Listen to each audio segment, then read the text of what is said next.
Life insurance and general insurance எல்லாத்துலேயுமே சில updates பண்ணியிருக்காங்க. எல்லாமே பாலிசி ஹோல்டருக்கு வந்து நன்மை பயக்கக்கூடியதாக தான் இருக்கு. நம்மளுடைய கிளைம் ப்ராசஸை வந்து சீக்கிரம் முடிக்கக்கூடியதாகவும், அதே சமயம் கஸ்டமருக்கு வந்து இன்னும் நல்ல பயன்களை நம்ம பாலிசி ஹோல்டருக்கு இன்னும் நிறைய பயன்கள் அளிக்கக்கூடியதாகவும் தான் அந்த அப்டேட்ஸ் இருக்கு. அதை பற்றி தான் இன்னைக்கு நம்ம இப்போ வந்து பார்க்கணும். First, no age limit any condition AYUSH allopathy outpatient treatment.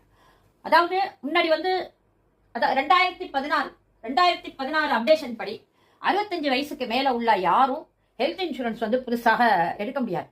ஏற்கனவே எடுத்திருந்தவங்க வந்து லைஃப் லாங்கா வந்து கண்டினியூ பண்ணிக்கலாம். புதுசா யாரும் எடுக்க முடியாது. ஆனா இப்ப வந்து அந்த லிமிட்டை வந்து தகர்த்திருக்காங்க.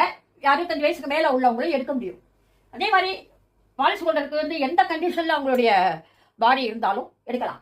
அவங்களுக்கு ஆயுஷ் ட்ரீட்மெண்ட், அலோபதி ட்ரீட்மெண்ட் எது வேணுனாலும் அவங்களுக்கு வந்து நம்ம கொடுக்கணும். அதுலேயே அவுட் பேஷண்ட் ட்ரீட்மெண்ட் அதுவும் வந்து கொடுக்கணும் அப்படின்னு சொல்லி அப்டேட் பண்ணியிருக்காங்க. அடுத்தது வெயிட்டிங் பீரியட் வந்து குறைச்சிருக்காங்க. PED and specific diseases. பிஇடினா என்ன? Pre existing diseases. அதாவது இப்போ நம்ம ஹெல்த் பாலிசி போடும்போது நமக்கு வந்து மெடிக்கல் செக்அப் எடுத்துட்டு தான் நமக்கு வந்து போடுவாங்க. அப்போ ஏதாவது நமக்கு வந்து டிசீசஸ் ஏதாவது இருந்தது அப்படின்னா அந்த டிசீஸ்க்கு சில வெயிட்டிங் பீரியட் இருக்கும்.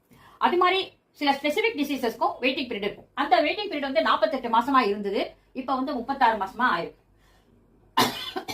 அடுத்தது